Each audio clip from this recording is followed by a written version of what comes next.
Next question देखेंगे हम। Next question कहता है कि किसी uniform electric sorry non uniform electric field इस बार and electric field is given as E is equal to E not x i cap. E is equal to E not x i cap का मतलब क्या हुआ? एक तो ये हमें पता चलता है कि इलेक्ट्रिक फील्ड का डायरेक्शन पॉजिटिव एक्स में है, and second thing, electric field is depending on x coordinate।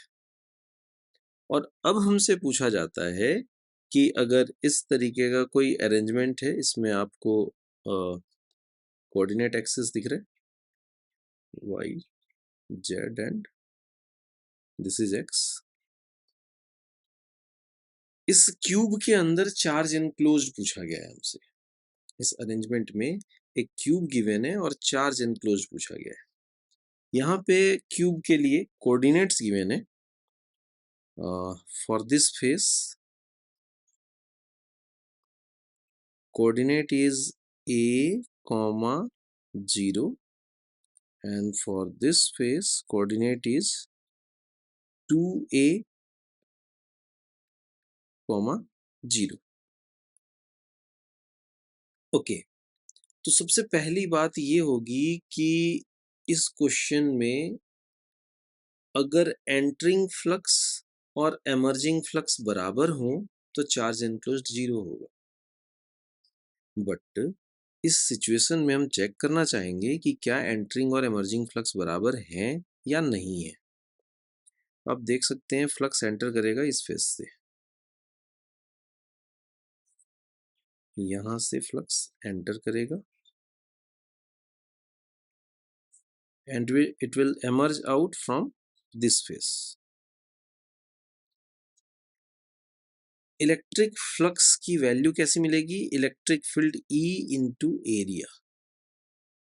Area vector और इलेक्ट्रिक फील्ड का डायरेक्शन तो सेम है, यानी कि थीटा 0 डिग्री।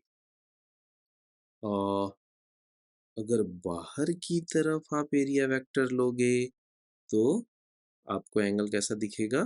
180, यानी एंटरिंग फ्लक्स निगेटिव होगा। खैर, हमारा मेन कंसर्न ये है फिलहाल कि इलेक्ट्रिक फील्ड की वैल्यू इस पूरे फेस के लिए कांस्टेंट होगा, क्योंकि इस पूरे फेस के लिए एक्स कोऑर्डिनेट कांस्टेंट है, that is a। So entering flux can be given as, यहाँ पे मैं मेंशन कर रहा हूं, phi in. Of course negative होगा और वैल्यू कितनी होगी? E नॉट एक्स कोऑर्डिनेट क्या लेंगे हम? a, यहाँ डायग्राम में शो कर रखा है x coordinate, that is a into area. Area क्या होगा? यहाँ पे आप देख सकते हो ये साइड एक्सटेंडेड है from a to 2a, it means इसकी लेंथ a है। सो क्यूब है तो सारे साइड a होंगे और फिर किसी एक फेस का एरिया क्या होगा? a square.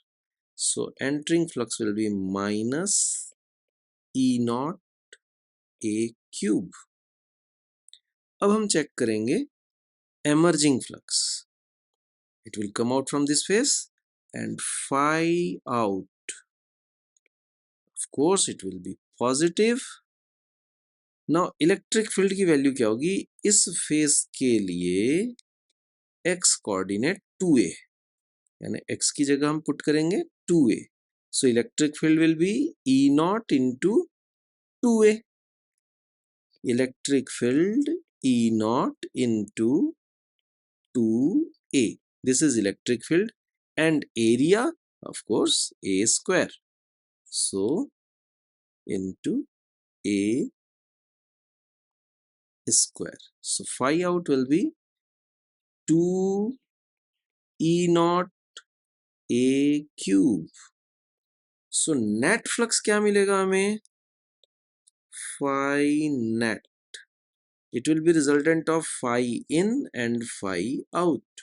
So it will be equal to 2 E naught a cube minus E naught a cube, and it will be equal to, very simply, 2 e naught a cube minus e naught a cube will be e naught a cube.